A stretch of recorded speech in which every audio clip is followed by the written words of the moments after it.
Hi friends, ஒட்டுமொத்த தமிழ்நாடும் இல்ல இந்தியாவுமே ஒரு விஷயத்தை எதிர்பார்த்து காத்துட்டு இருக்குன்னா அது தளபதி விஜயோடைய அடுத்த மூவ் என்ன. ஏன்னா அந்த கரூர் சம்பவம் நடைபெற்று 2 நாட்களாகியும் அவர் இது வரைக்கும் 2 ட்வீட் போட்டிருக்காரு. அதுக்கப்புறம் அமைதியான நிலையில இருக்காரு. அவங்க கட்சியில இருந்து கூட எந்த ஒரு யாருமே மீடியாவை சந்திக்கல. யார் இருக்காங்களா இல்லையான்னு தெரியல. இப்ப கட்சியில வந்து பாத்தீங்கன்னா 2 பேரை கைது பண்ணிட்டாங்க. அவருக்கு சார்பாக பேசக்கூடிய ஊடகத்தில் இருக்கக்கூடியவங்களையும் கைது பண்ண ஆரம்பிச்சிட்டாங்க. அதாவது யாருமே விஜய்க்கு ஆதரவாக வரக்கூடாது, முன்னாடி இது பேசக்கூடாத நிலைமையை உருவாக்கிட்டு இருக்காங்க, ஒரு பயத்தை கொடுத்துட்டு இருக்காங்க. ஸோ இந்த சூழ்நிலையில தளபதி விஜய் அவர்கள் என்ன மாதிரியான ஒரு ஸ்டாண்ட் எடுக்க போறாரு? இவ்வளோ எதிர்ப்புகள், இந்த அரசியல் சாணக்கியத்தனம், சதிகள் எல்லாத்தையும் முறியடிச்சு அதிரடியா விஜய் 2.0 அப்படின்னு சொல்லி கம்பேக் கொடுத்து முன்னேறி அடிச்சு வரப்போறாரா? அரசியல முன்னெடுக்க போறாரா? இல்ல இந்த 40 உயிர்கள் போறதுக்கு நான் ஒரு காரணமா அமைஞ்சிட்டேன் அப்படின்னு சொல்லி அந்த குச்ச உணர்ச்சியில பொதுமன்னிப்பு கேட்டுட்டு எல்லாத்தையும் விட்டுட்டு அரசியலே விட்டுட்டு அவர் வந்து திரும்ப போக போறாரா? ஸோ இப்படிங்கிற எதிர்பார்ப்பு எல்லார் மனதிலுமே பார்த்தீங்கன்னா ஓடிக்கிட்டே மண்டையில் ஓடிட்டே இருக்கு. நிறைய விஷயங்கள் ஒருத்தரை மாற்றி ஒருத்தர் நம்மகிட்ட சில பேர் ஷேர் பண்றாங்க. என்ன எடுக்க போறாரு, என்ன ஸ்டாண்ட் எடுக்க போறாரு, ஏன் அமைதியா இருக்காரு, ஏன் கட்சி சார்ந்தவங்க கூட ஒருத்தருமே கண்ணில் படுறையே. அதாவது ஆஃப்லைன் இல்ல, ஆன்லைன் இல்ல, அதாவது அவருக்கு ஆதரவுகள் சில பேர் தான் இருக்கீங்க, அந்த சில பேருமே முடக்க பாக்குறாங்க. ஸோ எப்படி என்ன போயிட்டு இருக்கு? ஏன் இவர் வந்து இன்னும் மௌனம் காத்துட்டே இருக்காரு? அங்கேயும் சந்திக்க போறதுல பிரச்சனை இருக்கு, நமக்கு தெரியும். அது ஏகப்பட்ட சூழ்ச்சி வழியில் இருக்கு. அதனால கரூருக்கு போக முடியாது. அவருக்கு என்ன இருக்கும், ஆனா போக முடியாத சூழ்நிலை அதுதான். ஏன்னா கவர்மெண்ட் காவல்துறை அனுமதி வாங்கணும். ஸோ அதனால வெயிட் பண்ணிட்டு இருக்காரு. ஸோ அதனால அவர் வந்து பார்த்தா ஒரு வீடியோவாவது வெளியிடணுமே, ஏன் இவர் மௌனம் காத்துட்டே இருக்காரு, இப்படி இருந்தா என்ன பண்ண போறாரு அப்படின்னு பயங்கரமான ஒரு எதிர்பார்ப்புல ஒருத்தரை மாத்தி ஒருத்தர் கேள்வி வச்சுட்டு இருக்காங்க. நம்மளையும் கனெக்ட் பண்ணி கேட்கறாங்க. ஸோ இந்த நிலையில நம்ம ஒட்டுமொத்தமா தளபதி விஜயோட நிலைமை என்ன, அவர் அடுத்தப்படி என்ன முடிவு எடுப்பார் அப்படிங்கிறதுல நான் அதை பத்தி பேசணும்னு நினைக்கிறேன். ஏன்னு கேட்டீங்கன்னா, ஒரு பழமொழி ஒன்று சொல்றேன். அதாவது ஒரு யானை நோய்வாய்ப்பட்டு படுத்து போயிட்டுனா அது முன்னாடி சுண்டலி வந்து பாத்தீங்கன்னா பயங்கரமா நக்கா டான்ஸ் ஆடுமா, அந்த மாதிரி விஜய் அவருக்கு அட்வைஸ் பண்றதுக்கு அவன் கிளம்பிருக்கான்.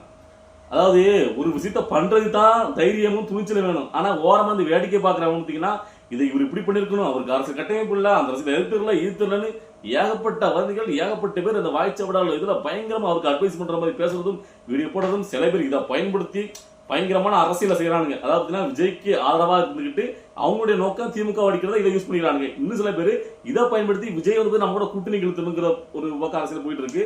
நிறைய பேர் இதை பயன்படுத்தி பார்த்தீங்கன்னா விஜய் இழிவா பேசுறதுக்கு நமக்கு கிடைச்ச சான்ஸ் சொல்லி உட்கார்ந்து எழுந்து விளையாடுறானுங்க. ஸோ இதெல்லாம் பார்க்கும்போது நம்மளுக்கு ரொம்ப பெரிய ஒரு வருத்தமா இருக்கு. ஏன்னு கேட்டீங்கன்னா, ஒவ்வொரு சனிக்கிழமை வரும்போதும் சனிக்கிழமை திருவிழாப்பட்ட பாடுதான், சனிக்கிழமை சம்பவம் சொல்லி அவ்வளவுக்குள்ள ஆக்ரோஷமா அவருடைய ஸ்பீச்சை பார்த்து மிரண்டு போய் சந்தோஷத்துல பேச நாம ஒரே சனிக்கிழமையில ஒட்டுமொத்த ஆட்டமே பேசுற மாதிரி அவரை இப்படி தனிவுபடுத்தி காலர் பண்ணி உட்கார வச்சுட்டாங்க. அதை பார்க்கறதுக்கே நமக்கு வந்து ரொம்ப ஒரு மனவேதனையா இருக்கு. ஸோ இந்த நேரத்தில் நம்ம எதை பாயிண்ட் அவுட் பண்ணி பேசுறதுங்கிறதே எனக்கு குழப்பமா இருக்கு. ஏன்னா இங்க விஜய்க்கு ஆதரவா பேசினாலே பாத்தீங்கன்னா கைது வழக்கு அப்படின்னு பயங்கரமான நடவடிக்கைகள் மேற்கொள்ளும் போது அப்படி என்னையா அந்த நாட்டுல சுதந்திரம் இல்லாம போச்சு இல்ல, அந்த மனுஷனுக்கே இங்க ஒவ்வொரு கட்சிக்கும் சார்பாக என்னெல்லாமோ பேசுறாங்க, என்னெல்லாமோ அப்பெல்லாம் இந்த நடவடிக்கை மேற்கொள்ளாத அந்த அரசாங்கம் விஜய்க்கு ஆதரவா பேசலாம் மட்டும் உடனே இன்னைக்கு காலையிலேயே பாத்தீங்கன்னா பெலிக்ஸ் ஜானராட் அவர்கிட்ட வந்து கைது பண்ணிட்டாங்க. அதுக்கப்புறம் 3 பேர், ஒருத்தர் வந்து பாஜக சேர்ந்த 2 பேர் வந்து தமிழ்ல வச்சுக்கிறத சேர்ந்தவங்க கைது பண்ணிருக்காங்க. 25 பேர் வழக்கு பதிவு அப்படி நியூஸ் பரவலே இருக்கு. ஏன்னு கேட்டீங்கன்னா ஒரு பயத்தை கொடுக்குறது, விஜய்க்காக யாரும் முன்னாடி நீங்க நிக்க கூடாது, உங்களுக்கு பாதுகாப்பு கிடையாது அப்படிங்கிறத முன்னாடி கொண்டு போயிருக்காங்க. ஸோ இது பார்க்கும்போது தான் இப்போ நாட்டில் என்ன ஒரு சுதந்திரம் இருக்குன்னு எனக்கு புரியல. அதாவது எப்பவுமே ஒரு பார்த்தீங்கன்னா இந்த மாதிரி ஒரு 40 உயிரில் போச்சுன்னா அது காரணமான இருக்கிறவங்கன்னு சொல்லப்படக்கூடிய அந்த கூட்டத்தை ஆரம்பிச்சவங்க மேலதான் எல்லாரும் அந்த மக்களுடைய எதிர்ப்பு இருக்கும். ஆனா இங்க விஜய் அவர்கள் மேல எந்த ஒரு மக்களுமே எதிர்ப்பு தெரிவிக்கல. பாதிக்கப்பட்டவங்களோட விஜய் இதுல காரணம் கிடையாது சொல்றாங்க. வேற ஒருத்தர் தான் காரணம், இதுக்கு வந்து பாத்தீங்கன்னா காவல்துறை அந்த இடத்த தேர்வு பண்ணி கொடுத்தது, அங்க சரியான பாதுகாப்பு கொடுக்காது அப்படின்னு பல்வேறு குற்றச்சாட்டு வைக்கிறாங்க. ஸோ இருந்துமே விஜய் அவர்கள் தான் காணர் பண்றாங்க. இங்க உள்ள கேடுகட்ட இந்த வந்து வாயை வச்சு புலப்பு நடத்தக்கூடிய அந்த சில பேர் இருக்கானுங்க எச்சங்கலாம். அதனால பார்த்தீங்கன்னா உடனே இதை வச்சு விஜய்க்கு அறிவில்லை, பொறுப்பு இல்லை, நீ இப்படி உயிரை காவல், என்னடா பேசுறீங்க, எந்த நேரத்தில் என்ன பேச தெரியாம அவ்வளவு கீழ்த்தனமா விமர்சிக்கானுங்க. ஸோ அப்படி இப்படி இருக்க சூழ்நிலையில அப்ப இந்த கட்சிக்காரங்களா நம்ம எல்லாத்தையும் வந்து விமர்சனம் பண்ணான்னு விட முடியாது, சில விஷயத்தை மட்டும் நம்ம எடுக்கணும். அப்போ இந்த கட்சியில அடுத்த கட்ட செயலாளர்கள், பொறுப்பாளர்கள்லாம் ஏன் ஒருத்தர் அந்த மாநில நிர்வாகி கூட வந்து பாத்தீங்கன்னா அந்த இடத்துல கலந்துக்கிட்டு அவங்களுக்கு மாலை மரியாதை பண்ணி ஏதாவது பண்ணிக்கணும்ல. இப்போ ஆன்லைன் இல்ல, ஆஃப்லைன் இல்ல, ஓடிட்டாங்க எல்லாருமே. ஸோ அப்போ தமிழை வச்சுக்கலாம் இருக்கா இல்லையங்கிறதே நம்மளுக்கும் தெரியாத போது எல்லாருமே ஆஃப்லைன்ல இருக்கும்போது அது பெரிய ஒரு கேள்விக்குறியா இருக்கு. அதுதான் இப்ப பெரிய இஷ்யூ ஆயிட்டு இருக்கு. அதாவது ஒரு விஷயம் நடந்த உடனே அங்க வந்து பாத்தீங்கன்னா விஜய் அவர்கள் வர முடியாது, விஷயம் நடந்தவர் கூட வர முடியாது, சரி சட்ட சிக்கல் ஏதாவது பிரச்சனை வச்சுக்கணும். அடுத்த கட்ட நிர்வாகிகள் அங்க எல்லாரும் ஒட்டுமொத்தமா சேர்ந்து பேர்க்கலாமே. தமிழை வச்சு கத்துக்கிற நிர்வாகிகள், கருவில் உள்ளவங்க, மீதி இருக்கவங்க எல்லாம் சேர்ந்து ஒரு மாலையை போட்டு உங்க சார்பா நின்றுக்கணும்ல, ஏன் நிக்கல? இது இப்ப எல்லாரும் வச்சுட்டு இருக்காங்க. எனக்கு தெரிஞ்ச வரைக்கும் ஒருவேளை மேலிடத்துல இருந்து ஒரு உத்தரவு தமிழை வச்சுக்காத யாருமே எந்த ஒரு முடிவுமே எதுவுமே எடுக்க வேண்டாம், தளபதி அதாவது தலைவர் வந்து பாத்தீங்கன்னா அறிவிப்பு. அவர் வந்து மக்கள் முன்னாடி வந்து பேசுறதுக்கு அப்புறம் தான் நீங்க செயல்படணும், அது வரைக்கும் நீங்க ஆஃப்லைன்ல இருங்க, உத்தரவு வர்ற வரைக்கும் அப்படின்னு சொல்லிட்டாங்க. எனக்கு புரியல. அதனாலதான் ஒட்டுமொத்தமா இப்போ வந்து சைலண்ட் இருக்க மாதிரி இருக்கு, சைலண்ட் மோட்ல இருக்க மாதிரி இருக்கு. ஆன்லைன்லயும் யாரும் பேச இருக்காங்க, மீடியாவை சந்திக்கல, ஆஃப்லைன்லயும் அமைதியா இருக்காங்க. ஸோ இது வந்து நல்லதா கேட்டீங்கன்னா எவ்வளவு நாளைக்கு இப்படி இருக்க முடியும்? ஒரு குறிப்பிட்ட டைம் வரைக்கும் தானே, இப்போ 2-3 நாட்கள் ஆயிடுச்சு. இதுக்கப்புறம் ஆஃப்லைன் மோட்ல இருக்க கூடாதுல்ல, இறங்கி ஆகும்ல. ஏன்னா அரசியலும் வந்தாச்சு, இதெல்லாம் எதிர்பார்த்து இது வந்து இவ்வளவு தூரத்துக்கு நம்ம எதிர்பார்த்துக்க மாட்டோம். ஆனா இதெல்லாம் எதிர்பார்த்தா தளபதி விஜய் அரசியல் வந்திருப்பாரு. என்ன பொறுத்திருக்கு அவர் பின்வாங்கிறதுக்கு ஒரு பெர்சன் கூட சான்ஸே கிடையாது. அவர் திரும்ப என்ன பொறுத்தவரைக்கும் அரசியல் பண்ணணும். மக்களும் அதான் எதிர்பார்த்துட்டு இருக்காங்க. கோடானிக்கோட மக்களோட எதிர்பார்ப்பு அதான் இருக்கு. நீங்க திரும்பி வாங்க, கம்பேக் கொடுங்க தான் மக்கள் எதிர்பார்க்காங்க. ஸோ அவரு அந்த சூழ்நிலை ஒரு முடிவு எடுக்கணும். என்ன பொறுத்த வரைக்கும் இப்போ வந்து அவர் கண்டிப்பா அந்த கரூர்ல போய் மக்களை சந்திக்கணுங்கிற முடிவோட உட்காந்துட்டு இருக்காரு. அதுக்காக பெர்மிஷன் கேட்டு இவங்க தள்ளி போட்டே இருக்காங்க. இன்னும் அவங்க கொடுக்காம தாமதப்படுத்தாங்கன்னா பேசாம டைரக்டா மக்கள்கிட்ட இறங்கிருங்க, ஒரு வீடியோ போடுங்க, இல்லையா ஏதாவது ஒரு பொதுவத்துல வந்து நின்றுங்க. பெரிய அளவில் வந்து பார்த்தீங்கன்னா இது ஒரு சம்பவமா மாறும். ஸோ அப்படித்தான் அடுத்த எடுத்து ஆகணும். வேற என்ன பண்ண முடியும்? இங்க கண்மாடியே பார்க்குறோம், ஒரு மக்களுக்காக ஒரு அரசியல் கட்சி ஆரம்பிச்ச ஒரு மனுஷனை எந்த அளவுக்கு முடியுமோ இதோட அவர் அரசியலை முடிச்சிடணும், நமக்கு எதிர்ப்பா பேசிட்டான் முடிச்சுனா அப்படிங்கிற கண்கட்டுத்தனமா அப்படி பயங்கரமா மாறும்போது அதை நம்ம கண் முன்னாடி நடக்கும்போது பார்க்கும்போது நமக்கு ரொம்ப வேதனையா இருக்கு. மக்கள் ஒவ்வொருத்தரும் பார்த்தீங்கன்னா மாறி மாறி அவங்களுக்குள்ள வந்து பார்த்தீங்கன்னா தலையை பிச்சுக்கிட்டு நிறைய பேர் என்கிட்ட கேட்குறாங்க, ஐயோ இப்படி இருக்காரா, ஏதாவது எடுக்கணுமே, எடுங்கன்னு. ஆனால் இந்த நேரத்தில் ஒரே ஒரு விஷயத்தை நான் சொல்ல நினைக்கிறேன். இப்போ வந்து பார்த்தா சப்போர்ட்டிங் தேவை, அரசியல் ரீதியாக சப்போர்ட் தேவை. என்ன பொறுத்த வரைக்கும் இப்போ மெயினாக வந்து பார்த்தீங்கன்னா டிஎம்கே இருக்கு. இப்போ அவர் வந்து பார்த்தீங்கன்னா இது சார்பாக டிஎம்கே எதிர்க்கு சக்திகள் வேற யாராவது பார்த்தீங்கன்னா இந்த நேரத்தில் கை கொடுக்காங்கன்னா நீங்க வந்து தைரியமா நீங்க வந்து அவங்கள சேருங்க. நான் அதான் சொல்லுவேன். நமக்கு இப்ப கண்டிப்பா அரசியல் கட்சியோட பலம் தேவை, இந்த அரசியல் கட்சியோட சப்போர்ட் தேவை. இப்ப மெயின் எதிரே மாட்டேன், இதுல இருந்து மீண்டு எழுந்து வரணும்ல. விஜய் அவர்கள் இதுல இருந்து மீண்டு எழுந்து வரணும்னா கை கொடுக்குறாங்க, அவங்க வந்து அவங்க ஆதாயத்தை இதுல பயன்படுத்திட்டாலும் பரவாயில்ல. இப்போதைக்கு தளபதி விஜய் இந்த விஷயத்துல இருந்து வெளியில வரணும், மீண்டு எழுந்து அரசியல் பண்ணணும். அப்படின்னா அவர் அந்த அரசியல் கட்சிகள் கூட கை கொடுக்கிற தவறே கிடையாது. உங்களுக்கு சப்போர்ட்டா யார் இருந்தா இந்த இதுல இருந்து வெளியே வரணும்னு நினைக்கிறீங்களோ அது யாரா இருந்தாலும் கை கொடுத்தா நீங்க அவர் கையை பிடிச்சி இருந்திருக்கலாம். இதுக்கு முன்னாடி வர கூட நான் சில பேரோட நீங்க கூட்டணி வைக்கலாம், சில பேர் கூட்டணி கூட என்னோட இதை சொல்லியிருப்பேன். ஆனா இந்த நேரத்தில் சொல்றேன், உங்களுக்கு ஆதரவா உங்க இந்த பிரச்சனையில இருந்து வெளியே கூட்டு வரதுக்கு வல்லயம் படிச்சவங்க யார் உங்க கூட்டணியை வர நினைச்சாலும் அவங்க கூட கை கொடுத்து நீங்க எந்திரிங்க. அதை மக்கள் விமர்சனம் பண்ண மாட்டாங்க. ஏன்னா அப்படி ஒரு நிலைமை மாறிட்டு இப்ப விஜய் அவர்களுக்கு அரசியல் ரீதியா ஒரு பாதுகாப்பு, ஒரு அரசியல் ரீதியா ஒரு சப்போர்ட் கண்டிப்பா தேவை இந்த நேரத்தில். ஏன்னா அவருக்கு புதுசா வளர்ந்த கட்சி. ஸோ இப்போ நிறைய விமர்சனம் ஆயிட்டு இப்போ எல்லாருமே பார்த்தீங்கன்னா பயப்பட இந்த நேரத்தில் தளபதி விஜய் முன்னாடி வந்து பார்த்தீங்கன்னா வாய்ஸ் ஓவர் கொடுக்கணும். இப்போ நான் இருக்கேன், கவலைப்படாதீங்க, பார்த்துக்கலாம் அப்படின்ட்டு அவர் அதிரடியாக முன்னாடி வரணும். அதுக்காண்டி தான் மக்கள் எதிர்பார்த்துங்க.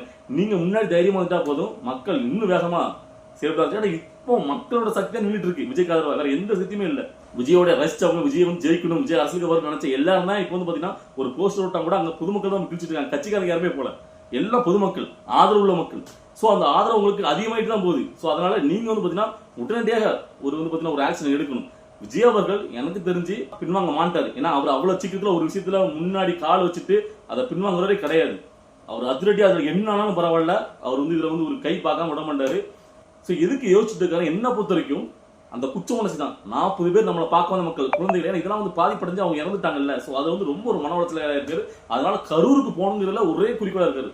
அங்க போய் அந்த மக்களை சந்திச்சு அவர் அங்க போய் அவங்ககிட்ட சமாதானம் போயிட்டு நின்று அவர் மன்னிப்பு கேட்டு அவர் வந்து ஒரு நிமிஷம் நின்று அவர் வந்து அதை அங்க போய் சமாதானம் அடைஞ்சிட்டாருன்னு வச்சுக்கலாம். அதுக்கப்புறம் வீடு எழுந்துருவார். ஸோ அதுக்காக வெயிட் பண்ணிட்டே இருக்கு. அது வரைக்கும் பொறுமையா இருக்கிறாங்க. அது வரைக்கும் பாத்தீங்கன்னா எவ்வளவு நாள் அவங்க இதான் காரணம் வச்சு விஜய்ல வராடாம தடுத்துட்டே இருக்காங்க. ஏன்னா விஜய்ல அங்க வந்தாருன்னா நிறைய பேர் சொல்றாங்க அவர் அன்னைக்கே வந்திருக்கணும் எப்படா வர முடியும், லூசு போயிடலாம். அன்னைக்கே வந்தா அங்கேயே கூட்டத்துல அவருடைய 20,000-30,000 ரசிகர்கள் இருக்கிற இடத்துலயே வந்து கூட்டமா வந்து பாத்தீங்கன்னா செருப்புத்தி விடுறீங்கன்னா இங்க வர இடத்துல கண்டிப்பா பாத்தீங்கன்னா ஏதாவது அவரை இழிவுபடுத்துற மாதிரி, அவர் அசிங்கப்படுத்துற விஷயங்களை வேற நல்லா ஈஸியா வந்து கையாண்டுருவாங்க. ஸோ அதெல்லாம் நடக்கக்கூடாதுன்னு தான் அவர் வந்து பாத்தீங்கன்னா காவல்துறையோட ஒப்புதலோட தான் அங்க வர முடியும். எடுத்த காலத்துல முடிவு எடுக்க முடியாது. ஆனா அவர் வந்து வீடியோ வெளியிட்டு இருக்கலாம். அதை ஏன் இன்னும் தாமதம் ஒரு வீடியோவை பேசி இந்த மக்கள்லாம் அப்படியே டவுன் ஆகி கிடைக்கிற மக்கள் எழுச்சி பெற வச்சுக்கலாம். டைம் ஆயிட்டே இருக்கு. ஸோ அதுக்குள்ள நம்ம இந்த வீடியோ பேசிக்கிற டைம்ல கூட விஜய் ஏதாவது ஆக்ரோஷமா பண்ணணும் தான் எதிர்பார்த்துட்டு இருக்கேன். ஸோ உங்களை மாதிரி நானுமே காத்துட்டு இருக்கேன். ஸோ நான் முக்கியமா இந்த வீடியோல பேசணும்னு நினைச்ச ஒரே ஒரு பாயிண்ட் என்னன்னு கேட்டீங்கன்னா, நீங்க இப்ப இந்த பிரச்சனையில இருந்து வெளிவரதுக்கு உங்களுக்கு யார் சப்போர்ட்டா இருப்பாங்கன்னு நீங்க நினைக்கிறீங்களோ அது அரசியலுக்காக அந்த கட்சிகள் பயன்படுத்திக்கிட்டா கூட சரி, அவங்க உங்களுக்கு கை கொடுக்கும் போது அதை கையை பிடிச்சி மேல எரிஞ்சு வாங்க, தப்பே கிடையாது. நீங்க எங்களை பொறுத்த வரைக்கும் விஜய் அவர்கள் அடுத்தப்பல கம்பேக் ஆகணும், அரசியல பண்ணணும். ஸோ அதுக்கு நீங்க வந்து பாத்தீங்கன்னா கூட்டணிக்கு யார் தான் அவங்களுடைய சக்தி. ஏன்னா இப்போ வந்து பாத்தீங்கன்னா உங்களுக்கு அரசியல் அதிகார சப்போர்ட்டுகள் கண்டிப்பா தேவை. அந்த திமுக எதிரில் இருக்கு, நீங்க வந்து எடுத்துட்டு இருக்கீங்க, சண்டை செஞ்சாச்சு, பாதியில விட்டுட்டு போக கூடாது. ஏன்னா இந்த 40 ஊர்ல போறதுக்கு நீங்க காரணமே கிடையாது. மக்கள் எல்லாரும் உங்க மேல ஒரு ரொம்ப பயங்கர ஆதரவோட இருக்காங்க. நீங்க வரணும்னு வேண்டிட்டு இருக்காங்க. ஸோ அந்த டைம்ல நீங்க பின்வாங்கிறாதீங்க, கம்பேக் ஆகியே தீரணும். இதை மக்கள்ல ஒருத்தரா நான் சொல்றேன். இதை பார்த்துட்டு இருக்க மக்கள், நீங்க தளபதி விஜய் அவர்கள் திரும்ப கம்பேக் ஆகணும்னு நினைச்சீங்கன்னா நீங்க கமெண்ட்ல போடுங்க, இந்த வீடியோவை ஷேர் பண்ணுங்க. அவர் இந்த வீடியோ பார்க்கணும், கம்பேக் ஆகி திரும்ப வரணும், அதிரடியா 2.0 ஆரம்பிக்கணும். ஸோ விட்டுட்டு பின்வாங்க கூடாது. அவர் பின்வாங்குற மனுஷனும் கிடையாது. ஆனா ரொம்ப பாத்தீங்கன்னா ஒரு ப்ரெஷர்ல இருக்காரு. ஸோ அதனால இப்போ நம்ம ஆதரவா அவருக்கும் கம்பேக் ஆகணும் விஜய் சொல்லிட்டு நம்ம பாத்தீங்கன்னா அவரை திரும்ப வர வைக்கணுங்கிறது என்னுடைய ஒரு கோரிக்கை. ஸோ அதனால தான் நீங்க பேச நினைச்சேன். இன்னைக்கு நான் பேசுற வீடியோக்கள் முன்ன பின்ன மாதிரி கோர்வை எல்லாம் கூட இருக்கலாம். ஆனா என்னுடைய ஆனந்தம். ஸோ நான் நிறைய விஷயங்களை யோசிச்சுட்டு இருக்கேன். ஸோ அடுத்த வீடியோ தளபதி விஜய் எடுக்கக்கூடிய அந்த நகர்வுல பார்த்துட்டு என்னுடைய அடுத்த வீடியோல வரும்.